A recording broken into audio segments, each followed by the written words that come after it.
Hello दोस्तों, good evening. कैसे हैं आप लोग? आशा है कि आप लोग बहुत अच्छे होंगे। चलिए दोस्तों, आज बात करते हैं यूजीसी नेट पेपर फर्स्ट, जिसमें आज का आपका टॉपिक रहेगा। सभी टॉपिक के कंबाइंड करके समझते हैं। पहला आपका आता है टीचिंग एप्टीट्यूड, दूसरा आपका आता है रिसर्च एप्टीट्यूड, तीसरा आपका कम्युनिकेशन, फोर्थ आपका कॉम्प्रिहेंशन, फिफ्थ आपका डाटा इंटरप्रिटेशन, और सिक्स्थ आपका mathematics and logical reasoning, seventh आपका लॉजिकल रीजनिंग, और एट आपका the people and development environment, and ninth आपका ICT information and communication technology, और टेंथ आपका रहता है द हायर एजुकेशन सिस्टम। ये बेसिकली आपके टोटल 10 यूनिट है, जो कि हर एक यूनिट बहुत इंपॉर्टेंट है। अब इसको पढ़ाई कैसे करना है, एक एक करके समझते हैं। पहला जो आपका टॉपिक है टीचिंग एप्टीट्यूड। टीचिंग एप्टीट्यूड होता क्या है? जो आप बात करते हो, जैसे मान लीजिए आपके पास कोई इन्फॉर्मेशन है, कोई नॉलेज है, जब आप अपनी बात दूसरे तक पहुंचाते हो, अगर वो व्यक्ति आपकी बात को समझ लेता है, तो ये जो बीच में आपका कोडिंग डिकोडिंग, अर्थात जो आप बात बोलते हो दूसरा आपकी बात को समझता है, इसको बोलते हैं कम्युनिकेशन।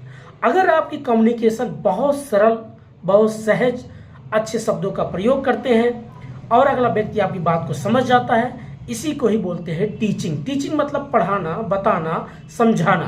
तो इसके बीच में होता है कि आपका कम्युनिकेशन।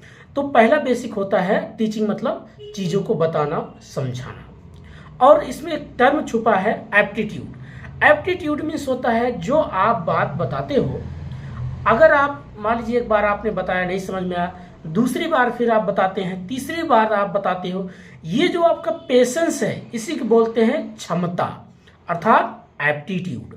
अगर आपके पास इतना क्षमता है कि आप अपनी बात को दूसरे तक पहुंचाने में सक्षम हो, आपके पास एक पेशेंस है, तो समझ जाइए आप अच्छे टीचर, अच्छे आप लीडर, अच्छे आप एक मैनेजर, अच्छे आप एक एडवाइजर, अच्छे आप एक जिसको बोलते हैं मोटिवेशन, या मोटिवेशन जो बोलते हैं कि भाई मोटिवेशन करने वाले जो आजकल लोग बनते हैं, मोटिवेट करने वाला व्यक्ति बन सकते हो। ठीक है, बात को समझो।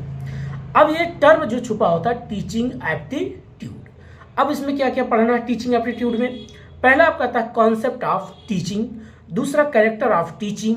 कैरेक्टर ऑफ टीचिंग में दो बेसिक, टीचर कैरेक्टर क्या है, लर्नर का कैरेक्टर क्या है। नेक्स्ट उसके बाद हम अगला पढ़ेंगे मेथड्स ऑफ टीचिंग। अब मेथड्स में क्या, ऑफलाइन मेथड्स, ऑनलाइन मेथड्स, ये बेसिक चीज आपको पूछता है। ऑफलाइन मेथड्स क्या और ऑनलाइन मेथड्स क्या है। फिर ऑनलाइन मेथड्स में बेसिकली पूछेगा भाई स्वयं क्या है, स्वयं प्रभा क्या है। सॉरी दोस्तों, तो मेथड हम पढ़ेंगे। देन उसके बाद पढ़ेंगे प्रिंसिपल ऑफ टीचिंग क्या है। देन उसके बाद